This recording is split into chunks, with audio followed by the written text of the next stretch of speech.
Halo semuanya, Assalamualaikum warahmatullahi wabarakatuh. Welcome back my YouTube channel. Kembali lagi bareng Kak Dila.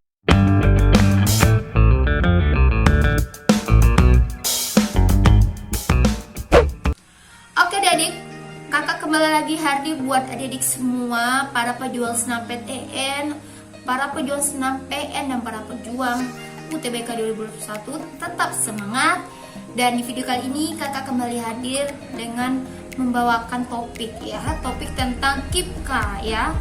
Jadi bagi adik-adik yang dari keluarga yang kurang mampu, yang punya prestasi ya, kalian udah bisa daftar dari sekarang karena ini sangat membantu kalian dalam kuliah sampai selesai. Jadi ini pembiayanya itu dari awal kuliah sampai akhir itu didanai dan sangat membantu adik-adik ya yang punya prestasi, pintar, lalu dari keluarga yang kurang mampu gitu. Oke, nah kali ini kakak akan bahas gimana cara pendaftaran KIPKA kuliahnya, dan pastikan jangan di skip videonya sampai habis karena video ini sangat penting untuk kalian ketahui kayak gitu. Dan bagi kalian yang baru bergabung di channel ini, bantu kakak dengan like, comment, dan subscribe biar channel ini menjadi channel edukasi yang berkembang dan kakak lebih semangat bikin videonya. Kalau udah, kita langsung aja ke videonya. Let's check it out. Oke adik, nah KIPKA kuliah. KIPKA itu adalah Kartu Indonesia Pintar Kuliah ya bagi siswanya yang berprestasi. Nah di sini kartu kuliah pintar kuliah ini ya sebagai bukti kehadiran negara untuk membantu warganya memperoleh hak pendidikan tinggi ya. KIPKA kuliah akan menjamin keberlangsungan kuliah dengan memberikan pembebasan biaya kuliah di perguruan tinggi, bantuan biaya hidup bulanan bagi mahasiswa yang memenuhi persyaratan ekonomi dan akademik. Ini sangat membantu ya, tujuannya itu sangat bagus. Nah, di sini aku mau bahas persyaratan penerimaan KIP kuliah. Pertama itu adalah penerima KIPKA kuliah itu adalah dari siswa sekolah menengah atas atau SMK, SMK atau bentuk lain yang sederajat lulus pada tahun berjalan 2 tahun sebelumnya. Jadi kalau 2 tahun sebelumnya itu dari tahun 2019 2020 kalian bisa ikut ya. Terus memiliki potensi akademik yang baik tetapi memiliki keterbatasan ekonomi yang didukung bukti dokumen yang sah. Jadi kalau kalian mau daftar ini ada beberapa syarat-syarat yang membuktikan kalau kalian dari keluarga yang kurang mampu untuk diseleksi apakah kalian bisa lolos atau tidak. Dan yang ketiga itu adalah lulus seleksi penerimaan mahasiswa baru melalui jalur masuk perguruan tinggi PTN atau PTS pada program studi yang telah terakreditasi. Jadi kalian harus lulus dulu. Kalau udah lulus baru bisa dikasih biaya kuliahnya atau KIP kuliahnya itu gitu. Dan untuk persyaratan penerimaan KIP kuliah ini ya, pertama adalah kalian itu harus berasal dari keterbatasan ekonomi calon penerima KIPKA. Dengan dibuktikan yang pertama itu adalah kepemilikan program bantuan pendidikan nasional dalam bentuk KIPKA. Terus yang kedua adalah berasal dari keluarga peserta program keluarga harapan atau PKH ya. Terus memegang kartu keluarga sejahtera atau disebut dengan KKS. Terus mahasiswa dari panti sosial atau panti asuhan. Lalu mahasiswa dari keluarga yang masuk dalam divisil kurang sama dari kategori 4 pada data terpadu kesejahteraan sosial DTKS. Jadi beberapa item-item untuk persyaratan penerima KIP kuliah itu bisa kalian lihat ya di sini ya. Jadi calon penerima tidak memenuhi salah satu dari 5 kriteria tersebut, maka dapat tetap mendaftar untuk mendapat KIPKA. Jadi kalau misalnya nggak sesuai pun dari 5 item itu, kalian juga bisa ikut KIPKA ya. Kalau keluarga kalian berpenghasilan 4 juta, itu ya paling banyak 4 juta, lalu atau dari 750.000 udah dibagi kotor dengan anggota keluarga kalian itu bisa mendaftar ya. Tapi kalau misalnya udah gaji orang tua kalian udah melebihi 4 juta, itu tidak disarankan sekali ya untuk ikut KIPKA ini. Bisa ya kira-kira. Oke, keunggulan penerimaan KIPKA kuliah adalah pembebasan biaya pendaftaran seleksi masuk perguruan tinggi ya, baik itu jalur ujian UTBK serta seleksi lain yang diusulkan oleh masing-masing panitia dan perguruan tinggi bahwa siswa yang terdaftar di data terpadu kesejahteraan sosial DTKS Kementerian Sosial ya. Terus pembebasan biaya kuliah pendidikan yang dibayarkan langsung oleh perguruan tinggi. Lalu bantuan biaya hidup mulai tahun akademik, biaya hidup ditetapkan oleh Puslapdik berdasarkan perhitungan besaran indeks harga lokal dari masing-masing perguruan tinggi. Oke, dulu aku adalah lulus di Islam PTN, dulu namanya itu PDBC ya.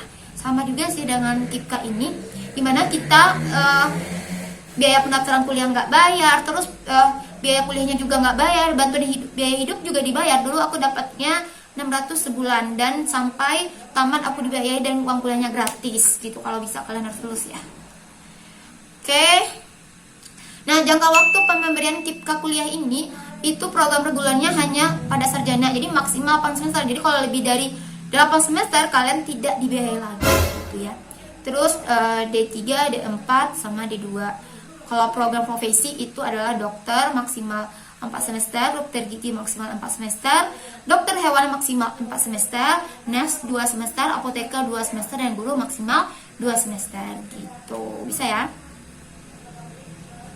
Oke, kita masuk ke pendaftaran KIP kuliah. Ini adik-adik bisa daftar melalui laman kipsetrikuliah.kemendikbud.go.id. Jadi adik-adik download dulu aplikasinya di Play Store untuk Android ya, dengan judulnya itu adalah KIP Kuliah Mobile Apps gitu ya. Harus di-download dulu baru kalian lakukan bisa mengisi datanya. Nah, untuk pendaftaran KIP kuliah ini pertamanya kalian harus pendaftaran akun dulu di SIM KIP kuliah. Dapat dilakukan melalui 2 cara. Itu siswa dapat mendaftarkan secara mandiri. Lalu yang kedua, perguruan tinggi dapat mendaftarkan mahasiswanya yang sudah diterima dan melakukan registrasi. Oke, untuk pendaftaran akun di SIM KIP kuliah ini, calon penerima harus memasukkan data yang valid seperti NIK, NISN, NPSN gitu. Calon penerima juga harus memiliki email yang aktif untuk pengiriman data pendaftaran dan kode akses setelah sistem KIP kuliahnya berhasil melakukan validasi NIK, NISN, dan NPSN. Jadi kalian harus masukkan email yang aktif, jangan email yang tidak aktif gitu. Nah, tahapan pendaftaran KIP kuliah, siswa melakukan pendaftaran akunnya seperti aku bilang tadi di kalian download dulu di Play Store KIP kuliah mobile apps. Lalu kalian masukkan NIK, NISN, NPSN, dan email aktif. Jadi gak susah-susah ya masukinnya. Oke, setelah itu jika validasinya berhasil, nanti sistem KIP kuliah ini selanjutnya akan mengirimkan nomor pendaftaran dan kode akses ke email kalian yang didaftarkan. Jadi emailnya tolong email yang aktif. Oke, bisa ya. Nah, terus jadi kalian masuk ke SIM KIP kuliah dengan memasukkan nomor pendaftaran dan kode akses tadi untuk menyelesaikan proses pendaftaran KIP kuliah dan memilih proses seleksi yang diikuti gitu, baik itu di SNMPTN, SBM, SNMPN, dan lain sebagainya maupun jalur mandiri. Nah, siswa menyelesaikan proses pendaftaran di portal atau SIM KIP kuliah sesuai jalur seleksi yang dipilih seleksi nasional ya, pada seleksi masuk perguruan tinggi maksudnya. Bagi calon penerima KIP kuliah yang telah dinyatakan diterima di perguruan tinggi, dapat dilakukan verifikasi lebih lanjut oleh perguruan tinggi sebelum diusulkan sebagai calon mahasiswa penerima KIP kuliah. Oke, untuk alur pendaftarannya kalian bisa lihat di sini ya.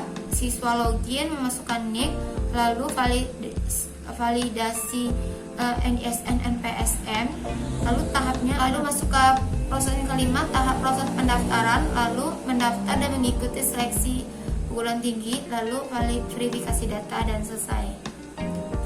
Nah, bagi kalian kesulitan pendaftaran KIP kuliah, ya kalian bisa cek di webnya KIP kuliah itu ada beberapa Q&A seputar KIP kuliah yang menjadi acuan kalian misalnya kalian melakukan kesalahan atau kesulitan dalam pendaftaran KIP kuliah, maksudnya gitu. Jadi kalian bisa lihat di halamannya. Oke, dan sekian dulu video kali ini. Semoga bermanfaat ya, sangat gampang sekali untuk mendaftar di KIP kuliah. Hati-hati dalam mengisi data, jangan sampai ada sedikit pun kesalahan dalam memasukkan data karena ini sangat penting ya. Ini efeknya ke masa depan kalian loh kalau kalian misalnya lolos ya. Itu kan lumayan sangat membantu ya, dari sangat membantu KIP kuliah ini sampai selesai. Oke ya. Sekian dulu video kali ini, semoga bermanfaat. Thanks for watching, see you on my next video. Assalamualaikum warahmatullahi wabarakatuh.